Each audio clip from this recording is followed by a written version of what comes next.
नमस्कार सभी को। मैं शालिनी केवी टीचर आपका अपने चैनल पर स्वागत करती हूँ। आइए आज बात करते हैं कुछ महत्वपूर्ण तथ्यों के बारे में, कुछ इंपॉर्टेंट टॉपिक के बारे में जो आपके हर एक एग्ज़ाम के लिए बहुत ज़्यादा इंपॉर्टेंट हैं। आज इसमें हमारा पहला टॉपिक है, जो हमारे मोदी जी हैं उन्होंने भूटान की यात्रा की। यानी कि हमारा जो पड़ोसी देश है, यानी हमारी जो फर्स्ट नेबरहुड पॉलिसी है, उसके अंतर्गत जो नरेंद्र मोदी जी हैं उन्होंने भूटान की यात्रा की। इसके लिए डेट इंपॉर्टेंट है कि उन्होंने कब वहाँ पर विजिट किया। 11 से 12 नवंबर 2020 के मध्य वो वहाँ पर गए। अब हमारे लिए है कि ये एक सेकेंड ये एक ऐतिहासिक अवसर था जब जो चौथे नरेश है वहाँ के, उनका 70वां जन्मदिन था। यानी वहाँ के जो एक तरीके से देखा जाए, जो नरेश यानी राजा है वहाँ पर, तो उन्होंने क्या किया है कि उनका 70वां जन्मदिन था। इस विशेष अवसर पर उन्होंने मोदी जी को वहाँ पर इनवाइट किया और सम्मानित जो गेस्ट ऑफ ऑनर है उसके रूप में वो वहाँ पर आमंत्रित थे। इनके बीच में यहाँ पर काफ़ी सारी डील भी हुई। और ये हमारे लिए ऐतिहासिक अवसर इसलिए कहा जाता है क्योंकि ये हमारा जो फर्स्ट नेबरहुड पॉलिसी है उसके अंतर्गत हमने वहाँ उसको विजिट किया है। ये पिछले 11 वर्षों में मोदी जी की चौथी यात्रा थी। तो ये पूछा जा सकता है कि इनकी कौन से वाली विजिट थी, तो ये 4th नंबर की विजिट थी पिछले 11 वर्षों में। भूटान के जो चौथे नरेश हैं उनका नाम है जिग्मे सिंघवे वांगचुक। इन्होंने 34 वर्षों तक शासन किया और विश्व को सकल राष्ट्रीयता प्रसन्नता का विचार दिया। यानी क्या, ग्रोस नेशनल हैप्पीनेस का जो विचार दिया था वो भूटान के जो चौथे नरेश थे जिग्मे सिंघवे वांगचुक। फिर इन्होंने क्या किया था, देखिए, जो उसी दिन जब मतलब मोदी जी की वहाँ पर वो हुई थी भूटान की यात्रा, तो उससे एक दिन पहले जो हमारे दिल्ली में ब्लास्ट हुए थे, तो एक दिन पहले ही हुआ था। मोदी जी वहाँ पर जाना नहीं चाह रहे थे लेकिन फिर भी उन्हें जाना पड़ा। तो इन्होंने वहाँ पर क्या हुआ, इसके लिए मौन रखा गया और उन्होंने हमें कहा कि वो उस दुख की घड़ी में हमारे साथ हैं और वो हमें सपोर्ट करेंगे। ठीक है। अब देखिएगा, वहाँ पर जब हम मोदी गए तो उन्होंने बहुत सारे वैश्विक मुद्दों पर चर्चा की। दोनों जो शासन थे उन्होंने संबंधों को और अधिक प्रगाढ़ और सुदृढ़ करने के लिए विस्तृत वार्ता की उन्होंने। और जो उन्होंने कुछ वहाँ पर सहयोग और समझौते भी किए, जैसे कि क्या, ऊर्जा को लेकर के, ऊर्जा सहयोग को लेकर के एक समझौता हुआ। वहाँ पर क्या होगा, एक पुना सांगंछू द्वितीय जल विद्युत परियोजना है, उसका उद्घाटन शुरू किया गया।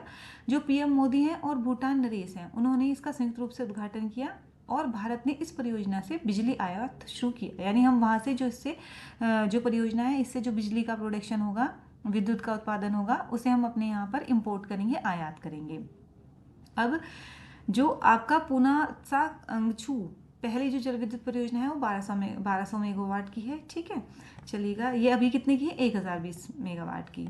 अब एक विकास साझेदारी को समझौता हुआ, यानी कि जो भूटान है वहाँ पर अभी 13वीं पंचवर्षीय योजना चल रही है। तो उसमें उन्होंने कहा है कि जो भूटान की 13वीं पंचवर्षीय योजना है उसमें भारत अपना योगदान देगा। इसके लिए भारत उनको क्या करेगा, भारत उनको लोन देगा 4000 करोड़ रुपए का। ठीक है, तो ये आपको बहुत ज़्यादा इंपॉर्टेंट बात याद रखनी है कि हम उन्हें कितने का रियायती ऋण देंगे, 4000 करोड़ रुपए का। ठीक है, आगे है। अब इसमें क्या होगा, आपका एक तो नवीकरणीय ऊर्जा, मानसिक स्वास्थ्य सेवाएं और खेल व युवा मामलों के लिए ये जो पैसा होगा ये यूज़ करेगा भूटान। अब देखो, एक जो हमारा जो भूटान है वो एक शहर है जो उसको डेवलप करने की बात कर रहा है। ठीक है, उसका जो नाम होगा वो होगा गलीफू, भूटान में पड़ेगा।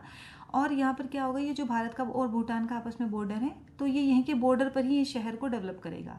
इसके लिए भारत के बीच में और भूटान के बीच में ये समझौता हुआ है कि असम में एक चेक पोस्ट बनाया जाएगा जो कि इन शहरों के बिल्कुल पास में होगा। साथ के साथ यहाँ पर हमने ये भी कहा है कि हम एक रेल संपर्क भी डेवलप करेंगे, जिससे यहाँ के जो पर्यटक हैं वो एक दूसरे के कंट्री में आराम से जा सकेंगे। ठीक है, तो दोनों नेताओं ने क्या किया कि काफ़ी महत्वपूर्ण मुद्दों पर चर्चा की उन्होंने।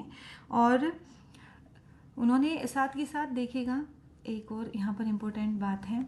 चलिए, एक साथ के साथ क्या होगा कि भविष्य में जो वो होगा, परिकल्पना ये की गई है कि ये जो गलीफू शहर होगा ये माइंडफुलनेस सिटी हुई। यानी कि यहाँ पर एक तरीके से जो आप अपने जो टेंशन्स वाले विचार हैं या फिर इन सबको भूल जाएंगे और आप एक वहाँ पर जा कर के अच्छी पॉजिटिव वाइब्स आपको आएंगी। ठीक है, तो एक जो अब ये जो गलेफू है इसे भारत का पूर्ण समर्थन है। इसका उद्देश्य यह है कि निवेश और पर्यटन का केंद्र होगा। इस शहर को भारत से जोड़ने के लिए रेल और सड़क संपर्क के समझौते भी हमने किए हैं। साथ के साथ हमने एक सांस्कृतिक समझौता किया है।